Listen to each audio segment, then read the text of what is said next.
So I thought it needed to make this video, kind of let the psychologist know where I am thinking of all these sort of memory of certain things, but they're making me shit like crazy. My colon feels really ripped right now. Just my colon feels like it's ripped. Making me dump, like everything in my intestines and guts, and it hurts right now. It's hard for me to sort of think, but I need to say this on video so that the psychologist can sort everything out. They're the professionals, I'm not, but hopefully I'm doing this for some sort of help for my mother, or what my ideas are, also on the topics of some really disturbing events. This is why I know, and proof also, that my father never touched me, that I don't ever know, couldn't remember, and also Frankie. Because this is about me being molested and raped at our house.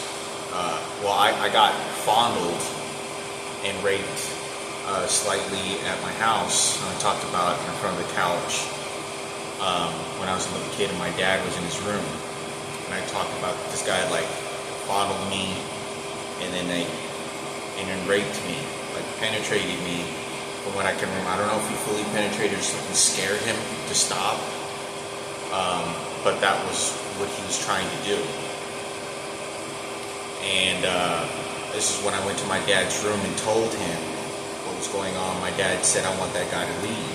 And this guy could have killed us. This guy could have easily killed my dad.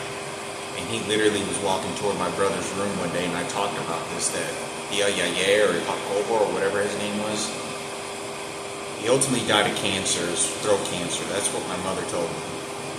It's the movie theater one day. But this is more to focus on what I was want to say. What I thought about this situation is, I remember when me and Frankie got raped at my grandpa's, my grandma's parents' house, by this old man. And but I want to talk about, because the reason I say this is because I talked about that I looked and I saw what was going on, and before or after this incident, I'm going to say it was before, me and Frankie had to get on our knees, and how I had to give like some sort of oral sex for a moment, and I didn't like it, I didn't want to, and Frankie was completely willing. And I talked about what this guy said, "Sí, no, este le gusta." No, this one, no, he does like it. And Frankie was so completely under someone else's order, completely. It was like, he was just he was like, "This is what we do." And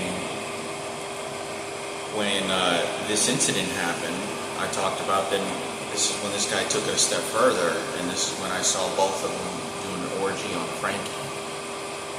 And the reason I think I need to say this is because after this incident, I remember going to my father. Now, when a child gets molested, especially when I'm this young, I'm not even 6 years old yet. I was in first grade, because when I went to Mexico with my parents, I want to say it was right before first grade ended. It was toward the end, it was right after, like, either I met Michael Jackson or right before, within a 6-month time frame. They could probably look up, if you look at the immigration reports, who comes in and out of the country at the Mexican border. I don't know if they still keep files of how long ago they keep files of people that are coming in and out, but you'd be able to find out that way. And when we were, because I know it was summertime, and I remember, because I'm trying to remember showing up to class, or but I could have been right after, because don't remember if I spoke about the Mexican trip to anyone when I was a kid, because I would have gone to first grade, but it's sort of confusing to me because I met Michael Jackson and everyone was like, oh yay, how was it? How did you meet Michael Jackson or whatever? And I was like, what? What did I do? Who did I meet? And I just like, oh yeah, I met him, yeah. And I was just like, I didn't even care. And, but I want to say this because this is probably a professional psychologist that I don't understand the behavior of what happens when a sexual child gets molested. Given the idea that I was younger than 6 years old, I was 5 years old, 4 to 5 years old. I don't know how old I was in first grade. I know I failed first grade once, so then I would have turned 6 years old and I was in first grade again. What they did is they passed me up to second grade, and then for a couple of months, and I talked about that, all of a sudden I became this prodigy or something in mathematics, and they didn't understand how I literally at the last month became extraordinarily, I understood what the teacher was trying to teach me, and that's why they passed me up. But they knew that I wasn't academically in other departments very slow, so they put me back in first grade. Because I went to second grade for like 1 or 2 months, for like a couple of weeks, and then decided to put me in first grade. So anyway, the reason I say this is because in this whole related story is that when I drew these pictures that my father, when we were in Mexico,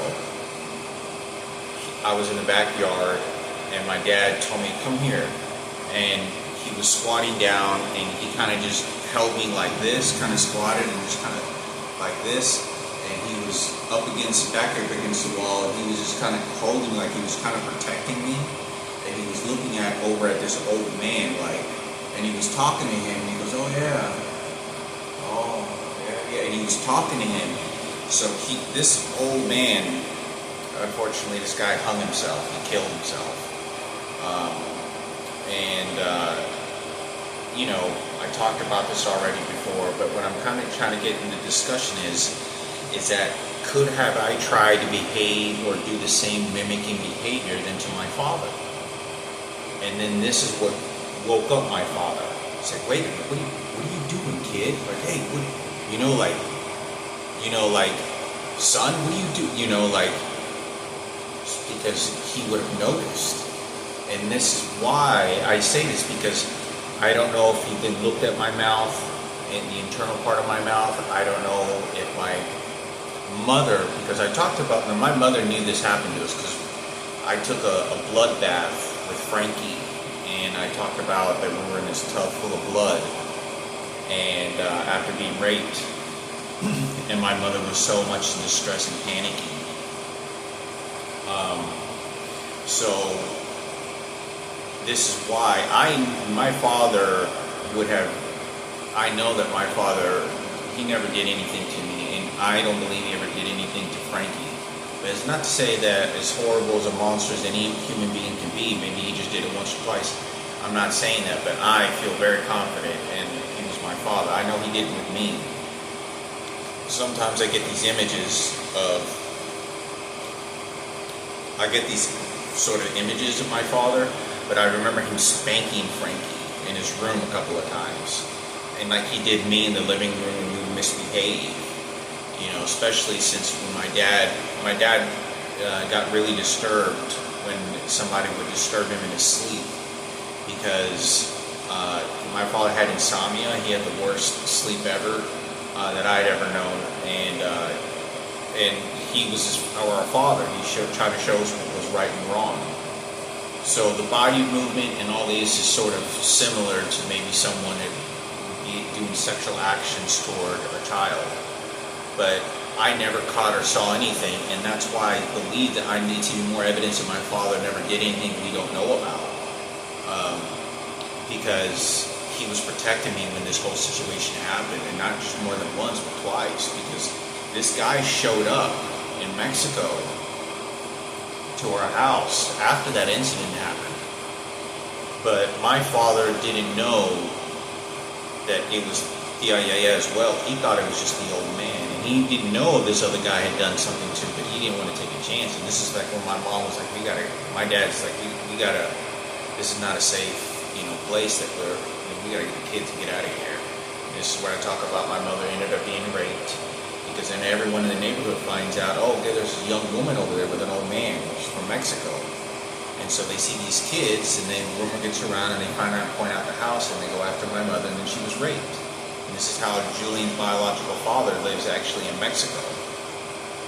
I don't know if he's still alive, what those details ever were, but I drew the pictures of it for evidence. Well, this is the topic that I want to talk about because as a 5-year-old kid, does that child mimic that same type of behavior toward another adult, just like Frankie did?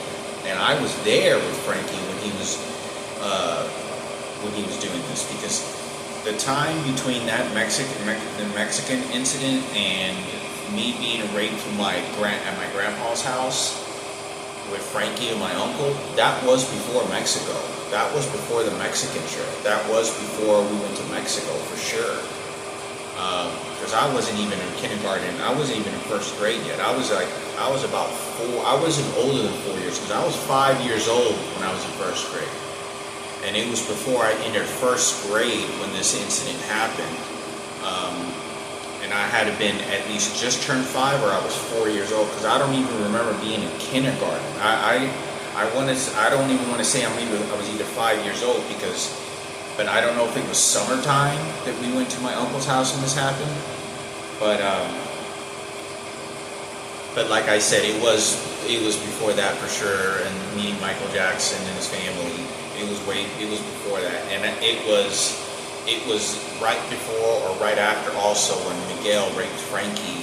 And I don't even remember I gave Miguel oral sex or not. You'd have to ask him. I was so young. I don't know if I did for a moment. And but I know Frankie was the winner. Not you. Not you. No, not Hector. And but I talked about the details of this. This is why the reason I want to talk about this. I know it's very disturbing, is because this is why I believe even more that my father was even more protective toward us. Because if anyone wants to blame that maybe my father was suspicious of molesting us, or he just never said anything, because it's not to say that maybe Michael might end up lying and saying he did just to turn the tables on him. He's dead. There's no way to prove it. You could never prove if Michael or Robert said, yeah, he molested us once or twice. But Robert Palomo, I know he wouldn't. I know Robert Palomo. He loved my father too, and he was like, yeah, he would have never touched us. And I talked about my dad around Robert Palomo a lot, and I could just tell by talking to him that he didn't touch him. He didn't touch him. I know that. I know he didn't. He was very loving, very emotionally connected to my father. Like he was a man. He was the man of our father. He was the father. Figure in our life. So I think it's important for me to say this. It's important. Yeah, this is what I wanted to say, because it makes me think. I was thinking of my father. This is why my father, I want to say that I don't know if I tried mimicking his behavior, or I was sort of mentally confused, because this is what this guy was doing to me. So I think it's important, like I said, if my mother's okay or not, but mentally. But there's also another topic I want to talk about, because before I get into this subject, is because I don't know what a 5-year-old kid does, because Frankie did the same thing. He did the same thing. And some children are a little bit more willing or scared than others. Some are more terrorized than others to then just do whatever I tell you to do, because that's what you're going to be trained to do. So I think it's important for me to talk about that. And because I want to say that I either approached my father in confusion when he was sitting on his bed in the living room when we were in Mexico. And I was looking at him just like confused. And I think that is important for me to say something. Because I want to say my father I talked about this before, that like when I was a child, I think it was like right after these rape molestation incidents that happened to me, I was putting my fingers in my butt or something of this nature, and I remember my dad didn't know what I was doing. He goes, "What are you doing over there?" You know, and I was like behind a couch or something like that, or like on the side of the living room. And my dad got his belt and whipped the shit out of me. And he was like, he goes, "Let me smell your hands." He goes, "You fucking asshole." And he like whipped my ass. He goes, "You don't do that." And I remember seeing, and I remember him just sitting, you sit right there in front of that TV. And he was sitting there on the couch, and he was just doing this, and he was like, you could tell that he was frustrated, angry, like, "You son of a bitch, what you do to my son?" Like he was like, you know, like, excuse my language, oh God. But he was like frustrated, like he was mad at the people that had done this, trained us. Like, "What did you do to my son? Now I gotta do this?" You know, like, "You hurt my son." So that's how he was. And so I think it's important for me to say that.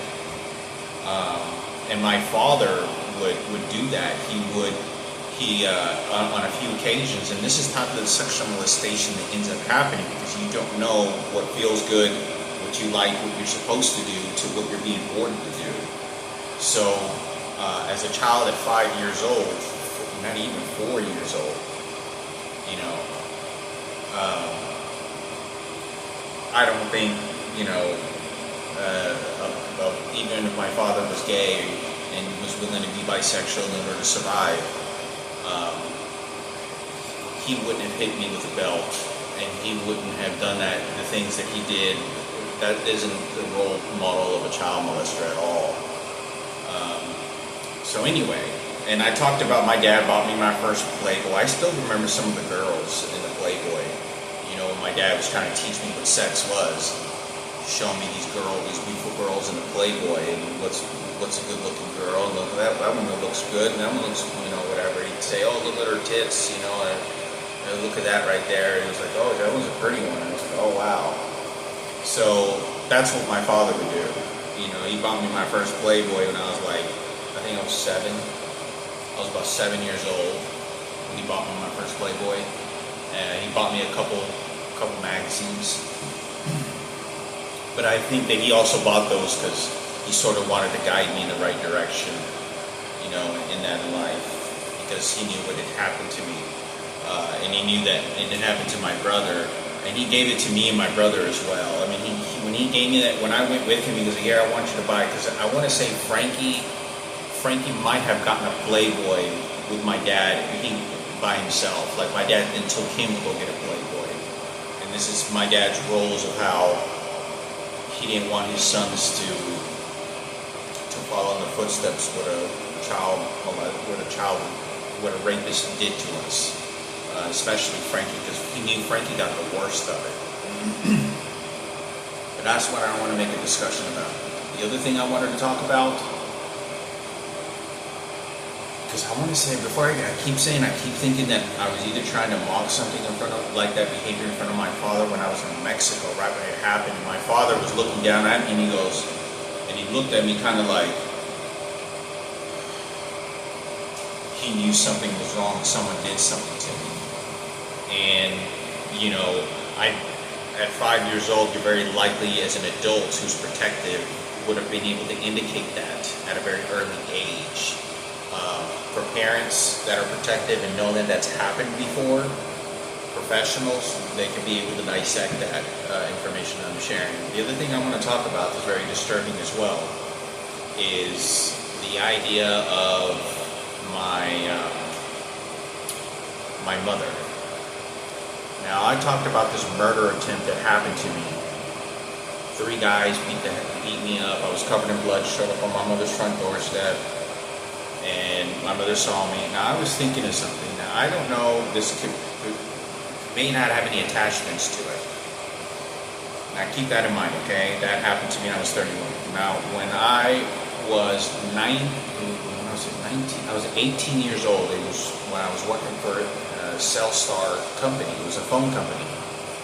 And I talked about that I was in the car with my mother one day, and she showed up, and it was my mother. It wasn't her twin. It was my mother, and she was driving, and I had never felt like that in my life. I felt like crying in the car with her. My mother, I talked about, that was holding she was driving her Ford Focus, and she was holding driving like this, and she looked like she had a black eye, kinda. Somebody had hit her, like she had a black eye, and she had bruises on her arm, like somebody had grabbed her, like somebody had hit her. And I talked about my mother had overloaded herself with so much makeup on. She looked like a terror, a scare. And I was like, oh, and I was in the car with her. There was probably cameras in the car. I know there was recording devices. There may have been cameras in the car. And I looked at my mother and I was like, oh, are you okay? Mom, are you okay, Mom? Mom, are you okay? And I was saying this because she was like, oh, see, oh, you see. And she wasn't like saying she was scared of me. She had entire looks on her face, and I don't want to go over there where Lucy was. And this is when I went to work, and I was so scared and terrorized by this incident. And I was like, I got out of a car, and I was just emotionally like havoc. Like my mother I just couldn't believe somebody had done this to my mother. There was no hope. And my mother was scrambling from the ground to try to help my life. And I felt even worse, because then I have to try to survive as long as my mom's alive and safe. So what happens is I go to work later. That was a couple of days later. I wait and I'm thinking, and I'm kind of nervous to say, and I'm with a bunch of workers, and I tell some of my workers, and I said, my mom's boyfriend's an asshole or something, and I said something like that, and I was like, he was like, he's just trying to take her money and house. He just has too much control. He has too much control over her. My mother's from Mexico. And I started talking. I said, I got in the car, and I said this. I said, I got in the car with my mom, and she had bruises, and she looked like she had a black eye, and she looked like she had makeup trying to cover it up. And she was just terrorized. She was just like holding the street, just scared, like. Now, I didn't know there were psychologists in the car. Now, there's this guy by the name of George that I believe was a psychologist with a notepad, and he was literally like writing down stuff like this and making observations and busting my ass over at Cellstar. And this is when they had professional psychologists and these people that were evaluating me as a terrorist of my mother. So they turned their tables on me. Whoever the professionals were at that time, they turned tables on me because they wanted to make sure homosexual, guess who gets the DJ career at the radio station, Keynote, Ken Cooper's police officer hero. They already chose their heroes. They had no idea, and they did it on purpose. They should have asked. But, and I said this at work, and I was thinking today earlier, and I thought, wait a minute. I thought this a couple hours ago, and I thought, wait a minute. If my mom had an identical twin, and my mother had, this is before my father, if my mother's, Julian was an identical twin, or triplets, I don't know if he was triplets, maybe he was triplets. Who's to say that nobody ever told me this? Just like I haven't talked to my mother but one time in person in 20 years. That someone didn't beat the living shit out of my mother, and it was the transgenders or gays that my mother gave this child to. And they got really pissed before they were just making an observation. One of them knew, or a couple of them knew, that they got busted, and then sent somebody to beat the shit out of my mother. And that's why she had bruises, that it wasn't Lucio. I just said something because I thought that somebody may have grabbed me and said, you don't say anything, shut the fuck up, I'll beat your ass. And they maybe punched my mother or grabbed her arm. So then what happens? Then maybe it wasn't Lucio that hit her. Because my mother told me that she got slapped by him one time. This doesn't make any sense. She gave that baby to Lucio. Why would he have slapped my mother if he knew all about this cameras and he knew that he wouldn't have done that? Because he slapped my mother. My mom told me that she got slapped by him sometime, or it was her twin that told me this, sometime about the age when I was about 18, 19. By this time, he had already shown up to our house, conversations. There was all this sort of, you can already get this information.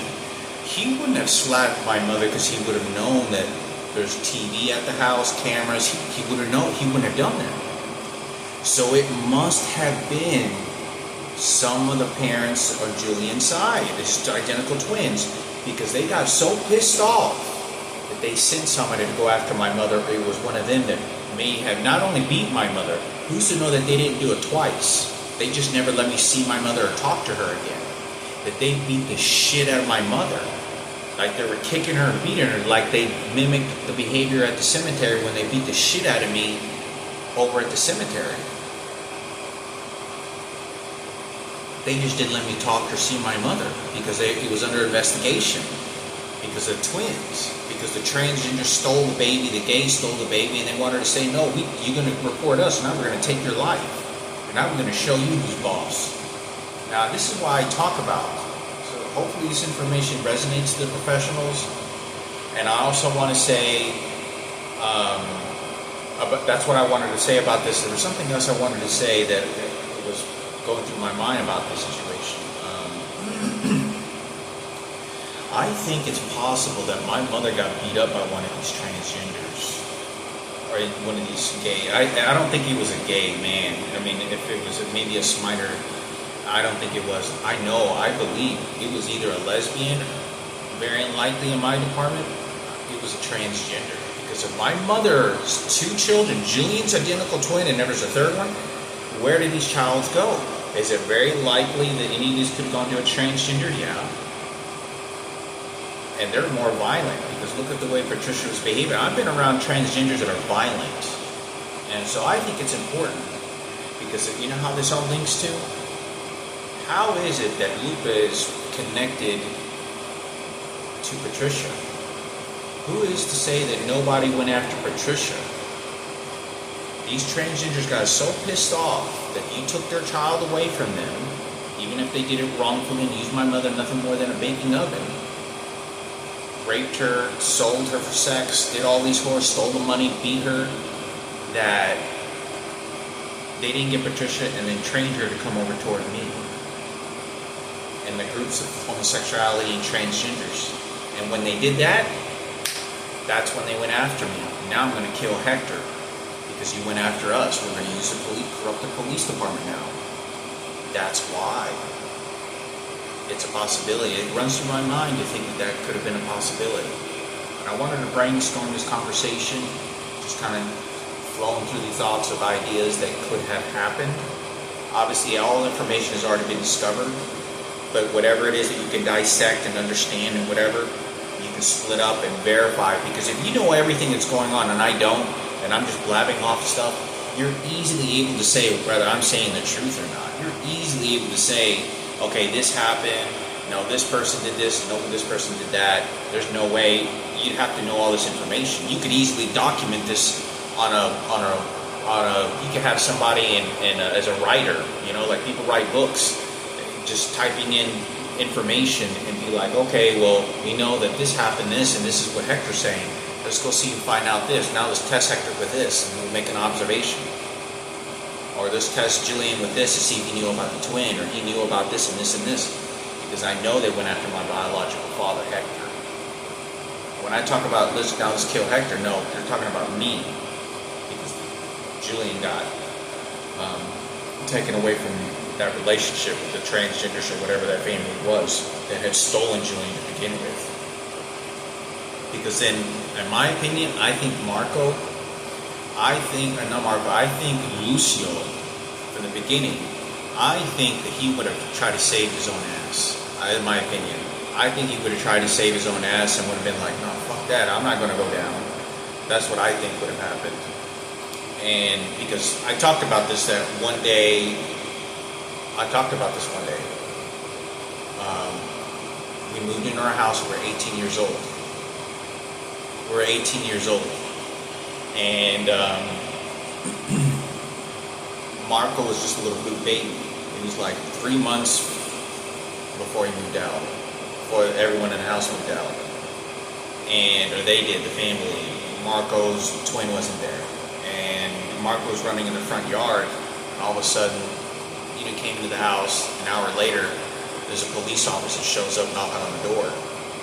And we open the door. He goes, "Yeah, I need my name is Officer," and this is whatever his name is. And he was by himself. There's one officer that I can remember. It was one of them. Could have been two, but I'm going to say one of them. And they probably have cameras in this. And they said, "Yeah, we need to take a look at the child." And they looked over at Lucy and said, "Yeah, we need to take a look at this child." And he got his flashlight. And he does this, and they put Marco on the kitchen table, and he goes like this, and he starts looking at Marco to see if somebody had touched him. And he says, "The reason I need to take a look if the baby's okay is because somebody reported to us that there was a child running in the front yard that was scared and crying or something." And I was there the whole time. I don't remember him crying at all. He was just playing in the front yard. Nobody was angry. There was absolutely no signs of any aggression at this point, and within the last day or two of this incident. Nothing at all.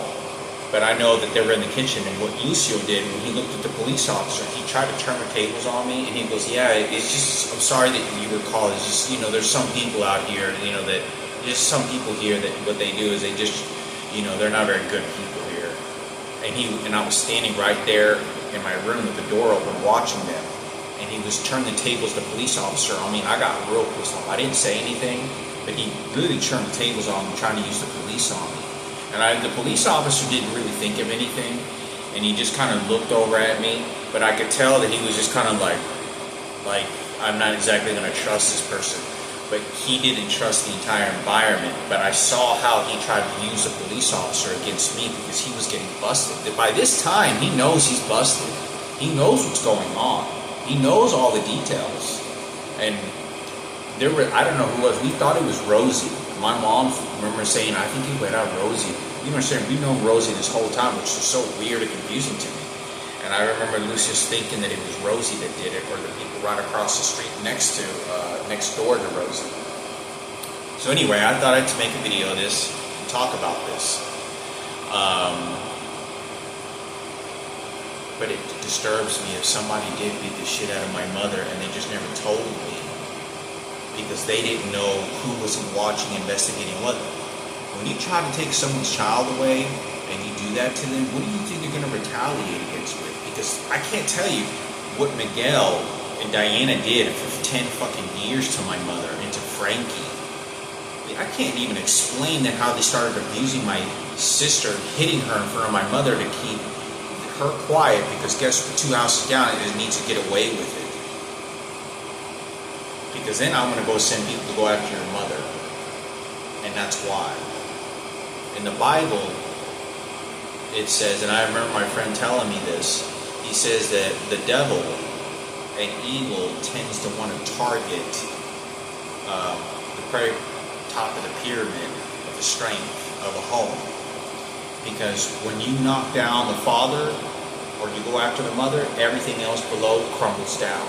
And it's usually the father or the male figure of a home that they go after because everything else below will crumble down and they can take advantage and lure everything to their evil positions. But I wanted to make a video on that, just brainstorming, and hopefully this helps the psychologist take this information and do what you want with it. But that's what I have to say.